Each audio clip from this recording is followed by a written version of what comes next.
Rest room கிளீனிங்கா இருக்கணும். Rest room கிளீனிங்கா இருக்கும். இப்போ தான் நிறையா கஞ்சா அதுன்னு சொல்லிட்டு நிறையா வந்துருச்சு. 6 மணி நேரம் படிக்கிறது 1 மணி நேரத்துல படிச்சு போகிறோம். சென்னையில் ரேஸ் கார் அதுன்னு சொல்லி சம்மந்தம் இல்லாமல் காசு வரைக்கும் போட்டு இறக்கிறாங்க. ரொம்ப அடிக்கிறாங்க. ஐயோ அடிப்பாங்க திட்டுவான்னு பயந்து தான். ஏன்னா வந்து இப்போலாம் வந்து ரொம்ப ஃப்ரீடம் ஆயிடுச்சு. ப்ராப்பரா மட்டும் கொடுக்குற மதுரையில எவ்வளோ பஞ்சாயத்து வரும்?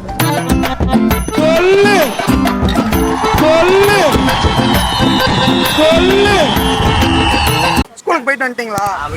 சரி, ஓகே. ஸ்கூல்ல உங்களுக்கு புதுசா ஏதாச்சும் வரணும்னா என்னென்ன வரணும் உங்களுக்கு ஆசை இருக்கு? இதெல்லாம் எங்க ஸ்கூல்ல இல்ல, வரணும் அந்த மாதிரி. ஃபேன் இல்லனே.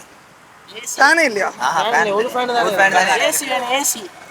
சரி, வேற ஏதாச்சும் காமனா சொல்ற மாதிரி உங்களுக்கு தேவையானது? ரெஸ்ட் ரூம் கிளீனிங்கா இருக்கணும். ரெஸ்ட் ரூம் கிளீனிங்கா இருக்கணும். ரெஸ்ட் ரூம் கிளீனிங்கா இருக்கும். சுத்தமா இல்லை. ரெஸ்ட் ரூம் கிளீன் சுத்தமா கிடையாது.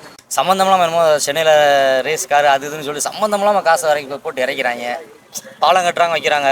ஒரு ஸ்கூல் என்ன ஒரு கும்பகோணத்தில் நடந்த இன்சிடென்ட்லாம் தெரியுமில்ல, எத்தனை ஸ்கூல் பிள்ளைங்க இறந்துச்சுங்க.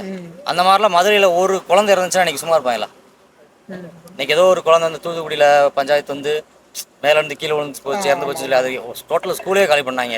அதாவது எந்த காப்பராவும் கொடுக்காத தூத்துக்குடியிலே அவ்வளோ பஞ்சாயத்து இருந்துச்சுன்னா காப்பரா மட்டும் கொடுக்குற மதுரையிலே எவ்வளோ பஞ்சாயத்து வரும்? அந்த மாதிரி ஏதாவது இன்சிடென்ட் நடந்தால் தான் இப்போ கவர்மெண்ட் திரும்பி பார்ப்பாங்க. கவர்மெண்ட்டுக்கு இன்றைக்கி வந்து அந்தளவுக்கு பசங்க மேலே யங்ஸ்டர்ஸ் மேலே ஒரு இதே இல்லை அப்படின்னு சொல்லலாம். காரணம் சொல்லலாம், கண்டிப்பாக சொல்லலாம். யங்ஸ்டர்ஸ் மேலே ஒரு இது அந்த இதே கிடையாது. ஜல்லிக்கட்டு போராட்டம்னு ஒரு இளைஞர்கள்லாம் ஒன்று சேர்ந்து பண்ணாங்க. அதுக்கு கரெக்டாக ஒரு ப்ராப்பரான ரிசல்ட்டு பக்காவாக இருந்துச்சு. இன்றைக்கி வரலாறு பேசுது. அப்போ இந்த மாதிரி சுச்சுவேஷனில் இந்த ஸ்கூலுக்கு அப்படின்னு சொல்லிட்டு அடிப்படையாக ஒரு போராட்டம் பண்ணோம்னா கண்டிப்பாக ஒரு வேற ஏதாச்சும்னா கேண்டீன் எல்லாம் பெருசா இருக்கும். ரைஸ் எல்லாமே இருக்கணும். புரியல. கேண்டீன் பெரிய கேண்டீன், ரைஸ் எல்லாமே இருக்கணும் உள்ளுக்கு. வேற ஸ்டடி கட் பண்ண நல்லா இருக்கும். ஸ்டடி கட் பண்ண நல்லா இருக்கும். சரி, கட் பண்ணிட்டா அப்புறம் படிக்கிறதுக்கு டைம் இருக்காதுல்ல. 6 மணி நேரம் படிக்கிறது 1 மணி நேரத்துல படிச்சு போகிறோம்.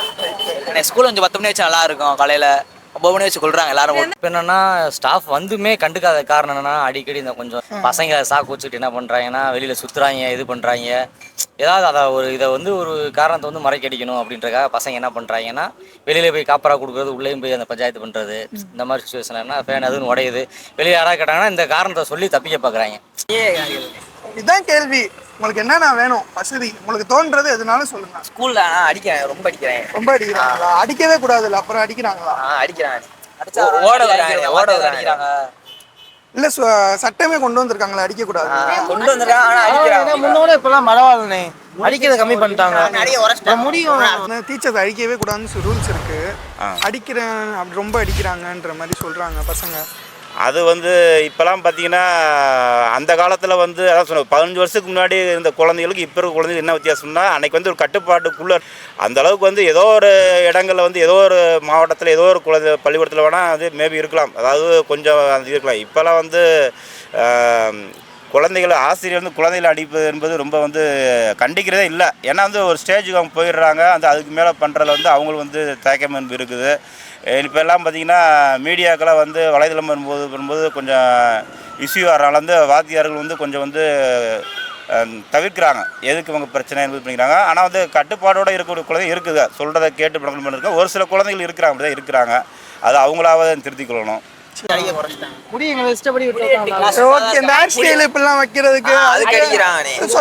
உங்களுக்கு அடிக்கிறாங்களா? எந்த மாதிரி ஹேர் ஸ்டைல்லாம் வச்சா உங்களுக்கு பிடிக்கும் தோணுது? முள்ளட் வச்சா நல்லா இருக்கும். பேண்ட்லாம் முடிச்சு அடிக்க கூடாதுன்றாங்க. பேண்ட் முடிச்சு வச்சா கையில காப்பு போடக்கூடாது, எதுவும் போடக்கூடாதுன்றாங்க. பொட்டு வைக்க கூடாதுன்றாங்க. பேண்ட பிடிச்சி அடிச்சா வைக்கிறாங்க, அதுக்கு ஒரு ஐடியா அடிக்கிறாங்க. பொட்டு வச்சா காப்பு போடக்கூடாது, பொட்டு வச்சா உள்ள இது பண்றாங்க, டக்கிங் பண்ண சொல்றாங்க, அது கூட அடிக்கிறாங்க. டக்கிங் பண்ண சொல்றாங்க, டை கட்ட சொல்றாங்க. நீங்க எல்லாம் என்ன படிக்கிறீங்க? 11th. நாங்க 12th படிக்கிறோம். ஸ்டார்டிங்ல இருந்தே இதால ரூல்ஸ். நானும் அப்படிதான் போயிருக்கேன், ஸ்கூலுக்கு இன் பண்ணி தான் போயிருக்கேன். அதெல்லாம் போயிருக்கேன். தரமா தான் இருக்கு. ஓகே, அவங்க வாத்தியாரும் நம்ம லைட் அடிக்கிறாங்க. சரி, இதெல்லாம் வேணும். நீங்க எதெல்லாம் கம்மி பண்ணிக்கலாம்னு நினைக்கிறீங்க? அடிக்கிறது கம்மி பண்ணிக்கலாம், முடி பிடிக்கிறது கம்மி பண்ணிக்கலாம். எதுக்காண்டி அடிக்கிறாங்க? லேட்டா வந்து அடிக்கிறாங்க, 9 மணிக்கு வர சொல்றாங்க. நைட்டு டாக்டர் வரன்றாங்க, ஸ்கூலுக்கு 8:30 வர நோய மாட்டாங்க. எப்படி அடிக்கிறாங்க? தானே காலைல கூட இதை வச்சு அடிச்சாங்க, பிரேயர்ல வச்சு ஒருத்தனை வச்சு அடிக்கிறாங்க. முக்கியமா அடிக்கிறாங்க முடி வெட்டுறதுக்கு. சொல்றது ஆல்ரெடி ஸ்கூல் பசங்கன்னு பார்த்தீங்கன்னு வச்சுக்கலேன், பாய்ஸ் ஸ்கூல் முன்னாடி ஸ்டாஃப் அந்த அளவுக்கு போடலை. ஸ்டாஃப் இல்லாத காரணத்தினால பசங்க பூரா ஆளாளுக்கு கொஞ்சம் சேட்டை பண்ணி நிறையா பொருள் சேருன்னு சொல்லிட்டு இடையில ஒரு டைமிங்கில் பேப்பரில் கொஞ்சம் போட்டிருந்தாங்க. உண்மையாக சொன்னால் அதான் வச்சுக்கலேன், முடி வெட்டிட்டு நல்லா நீட்டாக வெட்டிட்டு வரணுன்றது ஸ்கூலோட ரூல்ஸு. கவர்மெண்ட் ஸ்கூலோட ரூல்ஸ் என்னென்னா முடி நீட்டாக வெட்டிட்டு வரணும், நீட்டாக நடந்துக்கணும், கிளாஸில் அட்டன் பண்ணணும் அப்படின்றது. இன்றைக்கி அப்படி மதுரையில் பொறுத்த வரைக்கும் ஸ்கூலை இந்த பாய்ஸ் ஸ்கூலை பொறுத்த வரைக்கும் 100க்கு எத்தனை % பசங்க வந்து ஸ்கூல் அட்டன் பண்ணுறாங்க நீங்களே சொல்லுங்கள். இங்கே கான்செப்ட் என்னென்னா, ஒன்று கஞ்சா, இன்னொன்று சிகரெட்டு, தண்ணி. 18 வயசு பசங்களுக்கு மேலே இருக்கவங்க தான் போய் சரக்கு வாங்கணும்னு சொல்கிறாங்க. ஆனால் அந்த பொடி பசங்க சுற்றுற பசங்க பூரா 20 வயசு பசங்களோட கமிட்மெண்ட் வச்சுக்கிட்டு அவங்க கூட சேர்ந்து சரக்கு வாங்கிட்டு வந்து உட்காந்து தண்ணி அடிக்கிறாங்க. இப்படி இருந்தால் ஸ்கூல் எப்படி இருக்கும், அந்த உடையிற பொருள் எப்படி உடையும்? அப்போ கிளாஸ் டீச்சர் வந்து இந்த மாதிரி பண்ணுறாங்க வைக்கிறாங்கன்னு எத்தனை ஒவ்வொரு ஆள்கிட்டையும் சொல்லி பெஸ்ட்டு. அப்போ பசங்களாம் மாற்றி கல்லவுட்டு அடிக்கிறது, உடைக்கிறது. உண்மையாக சொல்லணும்னு வச்சுக்கலேன், இன்னொரு ரீசன் சொல்லணும்னு வச்சுக்கலேன், பசங்க இப்படி பண்ணுறதும் ஒரு சின்ன விஷயத்து நல்லதான். ஏன்னு கேட்டிங்கன்னா, இன்னைக்கு இருக்க கவர்மெண்ட்டை சொல்லி என்ன பண்ணுறது, கவர்மெண்ட்டு அப்படி தான் இருக்குது, உள்ளே இருக்க எல்லாமே அப்படி தான் இருக்குது. யாரும் எடுத்து பார்க்க மாட்றாங்க. ஒவ்வொரு இந்த பக்கத்து ஏதோ ஒரு டிஸ்ட்ரிக்ட் சொன்னாங்க, போய் கலெக்டர் ஸ்கூலில் போயிட்டு அந்த மதிய உணவு சாப்பாடு இருக்குது பார்த்தீங்களா, அதை எடுத்து சாப்பிட்டு பார்க்குறாங்க, நல்லா இருக்குது நல்லா இல்லையா அப்படின்னு பார்க்குறாங்க. இந்த மதுரையில் இருக்க கலெக்டர் என்ன வந்து பார்க்குறாரு, ஒன்றும் இல்லை, நோ ரெஸ்பான்ஸ், எதுவுமே யாரும் வரதில்லை. இந்த மணல் திருடா அதுவா இதுவா அவங்களாம் பேருக்கு ஆரம்பத்தில் கலெக்டர் சகாயம்னு ஒருத்தர் இருந்தா அப்படி அவர் இருந்த மாதிரி இன்னைக்கு அவர் மாதிரி ஒரு ஆள் உள்ள போட்டாங்கன்னா மதுரையாக இருக்கும், எல்லாத்தையும் மண்ணா மாதிரி தான் இருக்கும். சரிங்க ப்ரோ, ஓகே, நீங்கள் கருத்தை சொன்னீங்க. இப்போ வந்து இந்த பசங்க தப்புன்ற மாதிரி நீங்கள் சொல்கிறீங்களா, இல்லாட்டி கவர்மெண்ட்டில் வந்து கவர்மெண்ட்டு தான். கவர்மெண்ட்டுடைய முக்கிய குறிப்புனா எல்லாத்துலேயும் கணிப்பு இருக்கணும். கவர்மெண்ட்டுன்றது என்ன, எல்லாத்தையும் கரெக்டாக இழுத்து பிடிச்சி பார்க்கணும் அப்படின்றதான். கவர்மெண்ட்டு மேலோட்டமாக நாங்கள் சம்பளம் தான்ப்பா கொடுக்க முடியும், உங்கள் வேலையை நீங்கள் தான் செய்ய முடியுமா? 100ல் யார் இப்படி செய்வா வேலை? ஸ்கூல் டீச்சர் செய்வாங்களா? ஸ்கூல் டீச்சர் வந்து எங்களுக்கு பாதுகாப்பு கொடுங்கன்னு கேட்குறாங்க இன்னைக்கு. அதாவது பசங்களை கூட சொல்லலை, பசங்களோட சேர்ந்து சுற்றுற பசங்க இருக்காங்க பார்த்தீங்களா, அது படிக்காமல் ஸ்கூலுக்கு போகாமல் கஞ்சா அடிச்சுக்கிட்டு இந்த மாதிரி பசங்களை தான் காரணம் சொல்கிறேன். ஸ்கூலில் மோஸ்ட்லி வந்து இதனால் இந்த மாதிரி அடிக்கிறாங்க வைக்கிறான்றதுக்கு காரணம் முழுக்க யாருன்னு கேட்டிங்கன்னா இந்த வெளியில் இருக்க பசங்க தான்.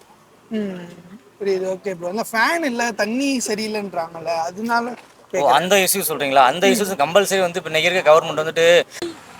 வேற உங்களுக்கு ஏதாச்சும் வேணும்னா என்ன வேணும்? பிள்ளைங்க வந்து நல்லா இருக்கும், 10 பிள்ளைங்க வந்து நல்லா இருக்கும். தண்ணி 3 பீரியடுக்கு ஒரு பீரியட் ஃப்ரீ பீரியட் 2 பீரியட் இருக்கும்ண்ணே, சரியா இருக்கும்ண்ணே. ஒரு நாளைக்கு 2 பீரியட் தான் சரியா இருக்கும். பிடி பீரியட் செடி வைக்க கூடாதுண்ணே, அதானே. அவ்வளோதான். சரி, ஓகே, சொல்றேன். பிடி பீரியட் சேர்த்து வாங்கிக்கிறாங்க படிக்கிறதுக்கு, பிடி விளையாட விட மாட்டாங்க. சரி, ஓகே, ஸ்போர்ட்ஸ் வைஸ் ஏதாச்சும் வேணும்னா அதெல்லாம் தரமா எல்லாமே இருக்கு, அதான் குணமான ஸ்கூலா இருக்கு. சரி, தண்ணி இல்லைன்ற சொன்னாங்க, தண்ணி வந்து உப்பு தண்ணியாக இருக்குது, அதுக்கு என்னென்ன சொல்கிறீங்க?